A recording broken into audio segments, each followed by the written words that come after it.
Shalom, Kol Aloyim, Yahawah, Bahashem, Yahweh Shai, Bahashem, Racha Kwadash, Shanya Kabad, Gadwala Requab, Zaquanyam Nawa, Wa, Shalayakim Nawa.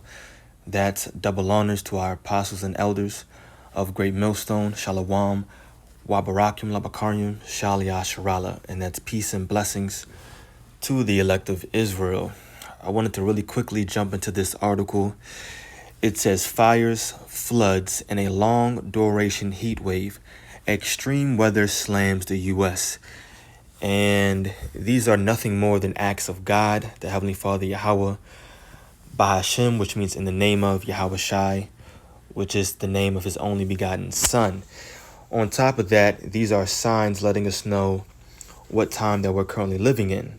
And this is how the Most High is visiting this world by all these events, so-called, we'll say, quote-unquote, natural disasters taking place around the world. But specifically, according to this article, we're going to focus on what's happening here in the U.S. So it says, the bigger picture, a rare June atmospheric river event that made landfall in the Pacific Northwest over the weekend has led to some of the worst flash flooding on record in Yellowstone National Park. So the park was forced to close and take evacuations.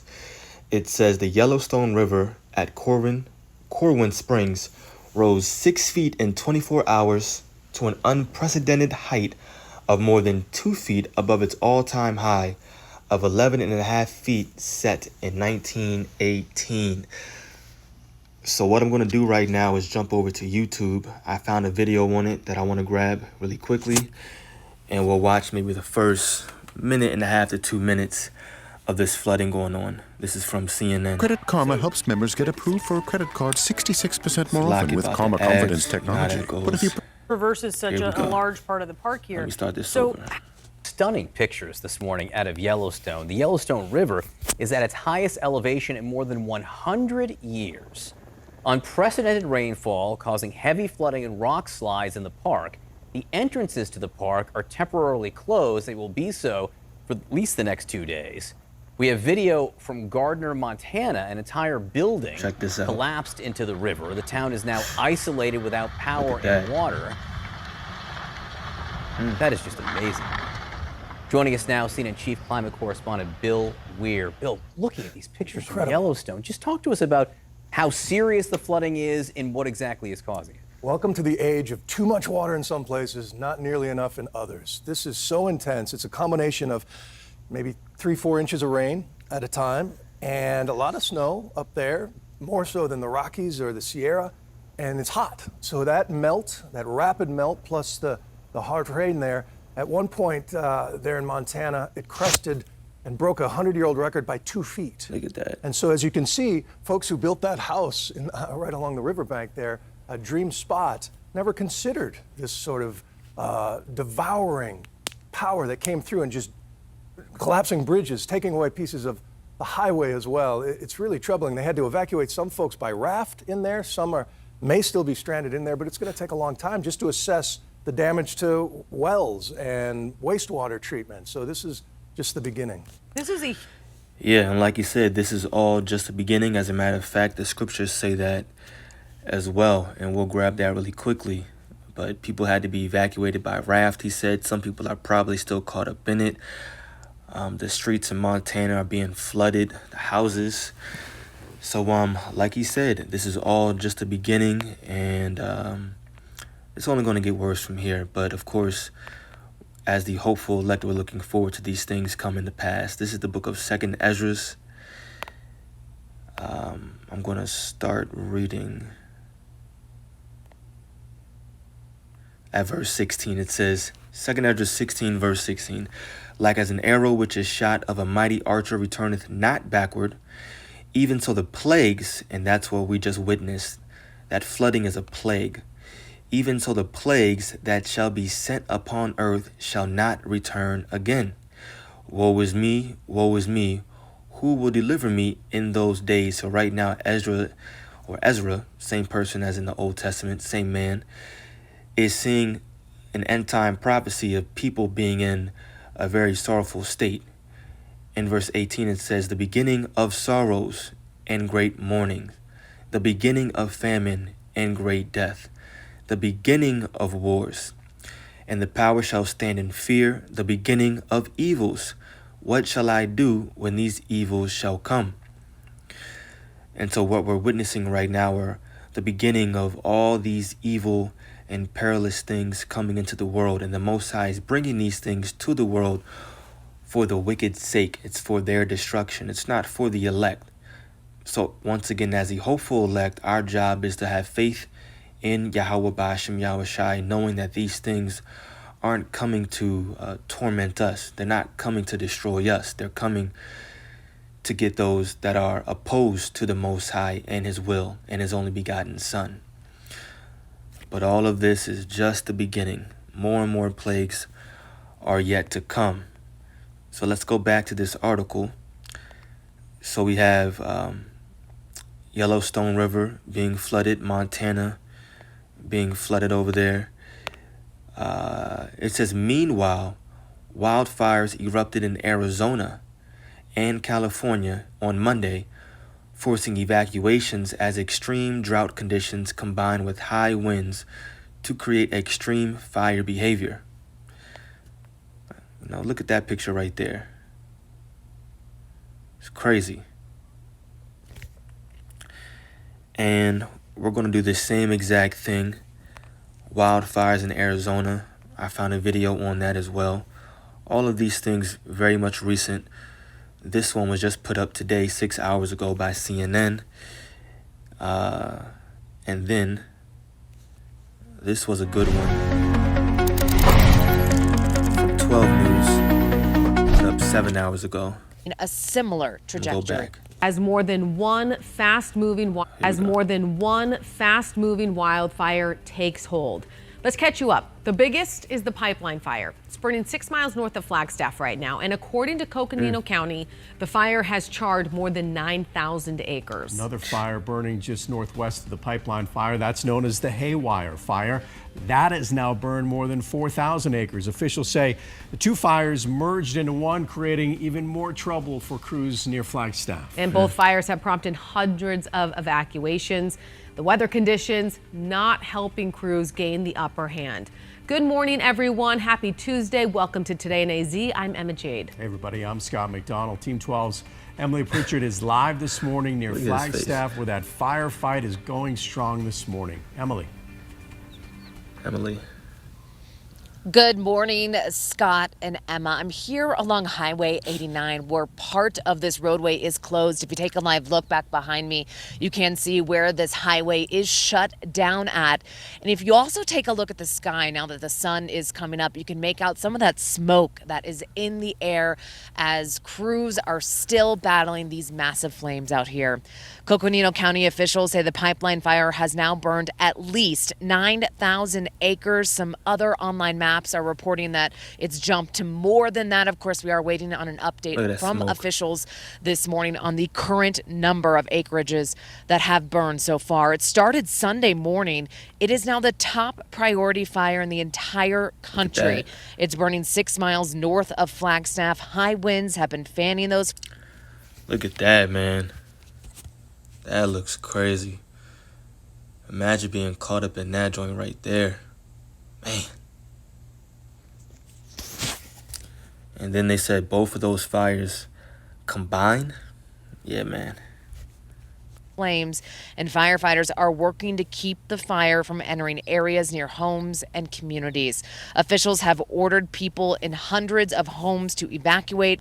Others are on standby, and that evacuation deja vu becoming a frustrating routine for residents who were forced to do the same during the tunnel fire. It was just 2 months ago. The tunnel fire burned on the northeast side of Flagstaff. All right, so that's it. Just wanted to get about 2 minutes in. But these people are having to evacuate their homes multiple times. This is their second time doing it in only 2 months based upon the previous wildfire that happened in the same area. So the Most High is really messing up the West Coast over there. And then they're also experiencing mudslides too. But I couldn't really find a video on that, just an article. But I'm not going to bring that out. It's not too significant. But as you can see, Now, wildfires. This bullet point right here says one eerie video taken of smoke pouring out of the pipeline fire in Arizona reveals a complex flow of air helping to propel the flames amid powerful winds gusting to 50 miles per hour. Check out the video. Winds gusting at 50 miles per hour, that's helping to propel the fire. Check this out. Now, of course, it's sped up a little bit. You can tell by how hard that tree is blowing.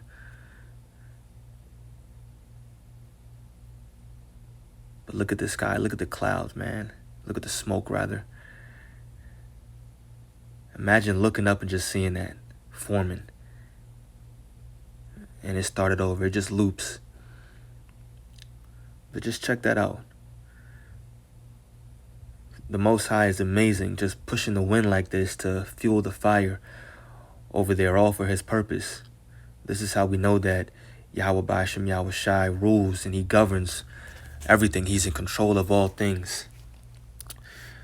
We'll grab one last thing really quickly. And it says this is the third thing. So we saw floodings. We saw wildfires. And now this third thing says threat level. Then there is the heat wave. About a third of the U.S. population is under heat warnings and advisories today. And this article came out today. For triple-digit high temperatures, including Chicago, Minneapolis, Memphis, Indianapolis, and Raleigh, according to the National Weather Service. I didn't click on this hyperlink, but let's see what it takes us to. Okay, just the National Weather Service website. Check this out. Dangerous heat and humidity will continue through Wednesday, with peak heat index values over 105 degrees Fahrenheit. Heat-related illnesses may develop in fewer than 30 minutes after strenuous outdoor activity. The heat should break toward the end of the week. Now, you may be thinking, oh, okay, it's just hot, stay in the house. This isn't that deep. It's not that serious. Check out this bullet point. It says extreme heat is typically the #1 annual weather-related killer in the U.S. And NWS is calling this event dangerous.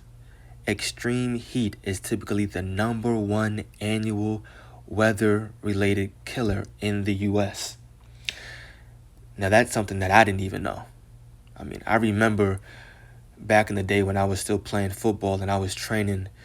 I had a scholarship to play football. And I was training one summer, and I remember for a whole week, it was above the 90s. As a matter of fact, a few days it was in the hundreds, like 105, 103, maybe even 110. I'm pretty sure it was one day over here in Maryland. This was a few years ago, or years ago, I'll say. But I didn't realize back then how dangerous it really was. Of course, I stayed hydrated. We didn't work out too hard, but I was out there getting it in. Now I'm just mentioning that because you know that this heat is going to take out some people. This heat's going to take out some people. I'm sure that flooding took out some people. And I'm sure the wildfires are taking out some people. That's how the Most High has things going in these end days. And these are all events that let us know right now that the Most High is visiting this place that he created, as it states in the book of 2nd Ezra's, is it 9 or is it 15? We shall see. I believe it was 9. It's 9. 2nd Ezra 9, verse 1. He answered me then and said, Measure thou the time diligently in itself, and when thou seest part of the signs pass, which I have told thee before, then shalt thou understand that it is the very same time wherein the highest will begin, remember we're just in the beginning, will begin to visit the world which he made. So right now we're witnessing part of the signs. The Bible talks about earthquakes and uproars of the people, as it states in verse 3. It talks about famine. It talks about plagues and different pestilences. C-19 is now back on the rise. Verse 3 says, therefore, when there shall be seen earthquakes and uproars of the people in the world, then shalt thou well understand. And you have people going on a trucking strike right now. Remember, a few months ago, maybe weeks, the abortion strikes were big as well, and so many more. Verse 4, then shalt thou well understand that the Most High spake of those things from the days that were before thee, even from the beginning. So we know that through part of these signs that are happening in the world right now globally, we know that the Most High is visiting this place, and that is proof in itself that we are in the end days. Now, I want to grab really quickly the book of Ecclesiasticus, or Sirach, chapter 39. Here we go. Let's see. We're going to start reading at verse 28. It says, there be spirits that are created for vengeance, which in their fury lay on sore strokes. In the time of destruction they pour out their force, and appease the wrath of him that made them. And these could be literal spirits, or they could be men. It could be man that the Most High just put his spirit upon to do something in the world for his purpose. Now, verse 29, it says, fire and hail and famine and death, all these were created for vengeance. And that's really the point that I wanted to grab. It says fire and, of course, hail. These are all the so-called natural disasters that people like to chalk it up to when they see that there's a heavy snowfall or heavy rainfall, tsunamis, tornadoes, earthquakes. Once again, we'll say wildfires. People chalk all these things up to just a natural disaster, or they'll say climate change. No, at the end of the day, this is the Most High's doing. He's in control of everything. That's why he alone has that title, the Most High, whose name is Yahawah. And these are part of those spirits: fire, hail, famine. These are all spirits. Death, all these were created for vengeance, it says. Teeth of wild beasts and scorpions, serpents, and the sword punishing the wicked to destruction, you see. And all these things are happening for the destruction of the wicked. They shall rejoice in his commandment, and they shall be ready upon earth when need is. And when their time is come, they shall not transgress his word. Whose word? The Most High's word. Therefore, from the beginning, and we'll pause right there, and that's the point. And we could grab Matthew 24, so on and so forth, but we know these precepts. We've ran through them 1,000 times. I wanted to grab this one right here just to show that the Most High is in control of these things: fire, hail, famine, and death. But we're just in the beginning. As we've read before, expect more troublesome times to come. And you hear about these things, and as a matter of fact, sometimes you don't even hear about them unless you watch a video like this, or you're just always watching the news. And so it hasn't really hit home to a lot of people, but very, very soon. And it could be, we're talking about potentially just months away, whether 3, 4, 5, 6, 7, whatever, months away. But very soon, all of these things are going to happen to a city near you, and then eventually the city that you're living in. The whole entire U.S., Babylon the Great, is going to be in an uproar. It's going to be in turmoil. And then, of course, from there, Esau, Edom, is going to strive to mandate his CHIP. He's going to cause something to happen to force people to take that thing, that charagma. Revelation, the 13th chapter. But right now we're in the beginning of all these things, so just be prepared spiritually for these times to come. I pray that this video was edifying to the elect. Call Haloyim Yahawah, Ba'ashem Yahushai, Ba'ashem Kodash. Double honors to our apostles and elders of Great Millstone. Peace and blessings to the elect.